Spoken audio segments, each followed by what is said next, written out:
समय दे रहे हैं। तो जापानीज से हमने ये भी सीख लिया, दूसरा मुख्य तरीका उनका स्वस्थ रहने का।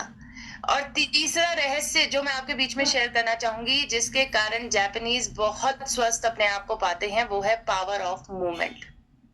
यानी जापानीज अपने जीवन में सक्रियता को अपनाते हैं, वो कभी भी निष्क्रिय नहीं बैठते हैं। और इसके बारे में डॉक्टर बीएम हेगड़े सर भी ये बात कहते हैं कि अगर हम खुद को हिला डुला पा रहे हैं, अगर हम अपने आप को मूवमेंट में रख पा रहे हैं, तो इससे बड़ा चमत्कार और जीवन में कुछ नहीं होता है। आप उस व्यक्ति को देखिए जो पैरालाइज्ड है, बेड पर है, हॉस्पिटल बेड पर है और अपने शरीर को हिला नहीं पा रहा है। वो उस वक्त सिर्फ एक कामना करता है कि काश मेरे शरीर में कुछ ऐसा जादू हो जाए कि मैं अपने हाथ पैरों को पहले की तरह हिला सकूं, डुला सकूं। तो एक मिरेकल है ये आपके लिए। अगर आप उठ रहे हैं, आप चल पा रहे हैं, आप अपने शरीर के साथ वो सभी कार्य कर पा रहे हैं जो आप करना चाहते हैं। इसीलिए बहुत ज्यादा जरूरी है मोमेंट में रहिए, क्योंकि आज भारत की स्थिति मैं बताना चाहूंगी बड़ी खराब है। सोचिए, जापान में केवल 3% लोग मोटापे की परेशानी से ग्रसित हैं, मोटापे से ग्रसित हैं। वहां की ओबेसिटी रेट 3% है मात्र। अब हमारे भारत की स्थिति क्या है मैम, थोड़ा सा रूबरू करवा दीजिए। तो हमारी भारत की स्थिति ये है, नेशनल फैमिली हेल्थ सर्वे 5 का 2019-21 का ये डेटा कहता है कि ओवरऑल भारत में 24% महिलाएं और 23% पुरुष मोटापे की परेशानी से ग्रसित है, ओवरवेट है, ओबीज है। सोचिए, कहाँ जापान 3% पर है और कहाँ हम 24 से 23% के बीच में है। महिलाएं 24% की दर के साथ और पुरुष 23% की दर के साथ। अब सोचिए, मोटापा ही तो सबसे शुरुआत होती है बीमारियों की, और जापानीज इसको कंट्रोल में कर रहे हैं और इसी वजह से स्वस्थ हैं, क्योंकि वो साइकिलिंग करते हैं, अपने जीवन में वॉकिंग करते हैं। देखिए, उनका एक बहुत अच्छा सिद्धांत है कि वो जहां भी जाते हैं ज्यादातर चल के जाते हैं, पैदल चलते हैं, और इसी वजह से अपने आप को स्वस्थ भी पाते हैं। योग प्राणायाम के द्वारा वो स्ट्रेचिंग करते हैं, अपनी बॉडी को हमेशा स्वस्थ बनाने का प्रयास करते हैं और अपने घर के काम खुद करते हैं, जिसकी वजह से हमेशा सक्रिय रहते हैं। तो आज इन्हीं पावर ऑफ मूवमेंट के माध्यम से हम भारतीय भी खुद को स्वस्थ बना सकते हैं और इस ओबेसिटी की दर, मोटापे की दर को कम कर सकते हैं, जो आज हमारी सेहत के लिए बड़ा जरूरी है। इसके साथ साथ मैं बताना चाहूंगी चौथा प्रिंसिपल, चौथा वो रहस्य जिसके द्वारा आज जापानीज अपनी सेहत को बदल रहे हैं, वो है हारा हाचीबू। अब मैम, हारा हाचीबू क्या होता है?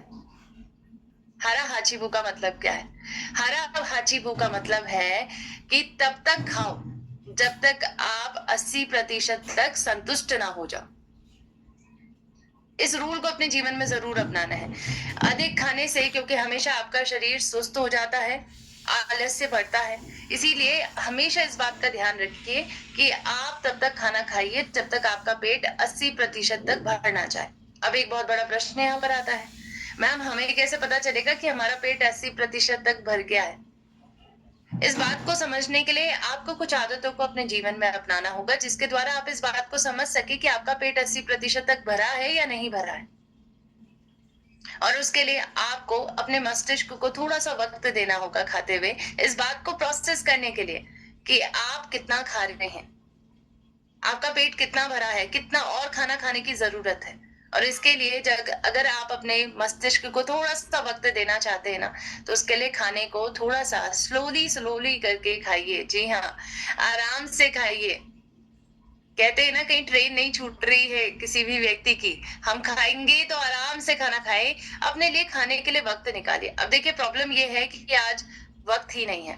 कई लोगों को लगता है कि हम 2 बार 3 टाइम का खाना खा रहे हैं, और उसके लिए 15-20 मिनट निकालना भी कई लोगों के लिए बड़ा मुश्किल हो जाता है। और उसमें भी अगर हम देखते हैं तो एंटरटेनमेंट का स्रोत साथ में लेकर बैठते हैं, टीवी देखेंगे, मोबाइल देखेंगे साथ साथ, तो हमारा मस्तिष्क कहीं ना कहीं जो चीज हम देख रहे हैं उसी में इंगेज हो जाता है। जो चीज हम खा रहे हैं उसके बारे में हमें ध्यान ही नहीं रहता है। कई व्यक्तियों से अगर आप पूछेंगे कि आपने सुबह क्या खाया, तो उनको याद नहीं रहेगा। स्थिति कुछ ऐसी है। तो बिल्कुल हमें इस स्थिति को बदलना होगा। ये जो भी स्रोत आप एंटरटेनमेंट का देखते हैं, खाना खाते हुए ना देखिए। खाना खाते हुए सिर्फ आपका फोकस होना चाहिए कि मैं अपना खाना खा रहा हूँ, आराम-आराम से खाना खाइए, चबा-चबा कर खाना खाइए और इससे आपके शरीर को वक़्त मिलता है, आपके ब्रेन को वक़्त मिलता है, मस्तिष्क समझ पाता है कि आपके पेट में कितनी जगह है और आपको कितना खाना खाने की ज़रूरत है। तो बिल्कुल आराम से खाना खाइए और खाना खाते हुए ब्रेक भी लीजिए। जैसे आप ये देखते होंगे ना कि आपके पास अगर एक रोटी का फुल्का थोड़ा-सा लेट में आता है, तो बाद में उसको खाने का मन ही नहीं करता है। क्यों? क्योंकि आपका पेट फुल हो जाता है, ये बात आपके मस्तिष्क को समझ में आ जाती है, उस ब्रेक की वजह से। इसीलिए थोड़ा ब्रेक में खाना खाइए और जापानीज़ भी ऐसा करते हैं। इसके साथ-साथ हमेशा एक आदत को अपना लीजिए। ये प्रयास करिए कि सूर्यास्त से पहले-पहले आप खाना खा लें, बहुत ज़रूरी है। ताकि आपका खाना अच्छे से पचे, आपका मेटाबॉलिज़्म हमेशा अच्छा रहे। चाय पचय क्रिया जिस व्यक्ति की अच्छी रहती है, वो हमेशा खुद को स्वस्थ पाता है।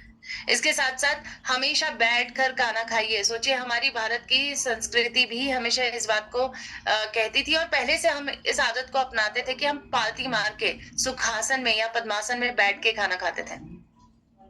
लेकिन अब स्थिति क्या है? स्थिति बदल चुकी है। जापानीज़ लोग लेकिन आज भी अपनी संस्कृति को अपना रहे हैं और हमें भी पुनः उसी संस्कृति को जागृत करना होगा और बैठ के पालती मार के खाना खाइए। आप देखेंगे आपके पाचन में बहुत बेहतरीन बदलाव आपको दिखेंगे। और आप वक़्त पे ये समझ भी पाएँगे कि आपका पेट 80% तक फुल हो चुका है। इसके साथ-साथ देखिए, अपने खाने में बहुत अच्छी मात्रा में फल और सब्जियों को भी ऐड करिए क्योंकि आईसीएमआर एनआईएन की 2024 की डाइटरी गाइडलाइन भी इस बात को सपोर्ट करती है कि हमारे खाने में कम से कम 50%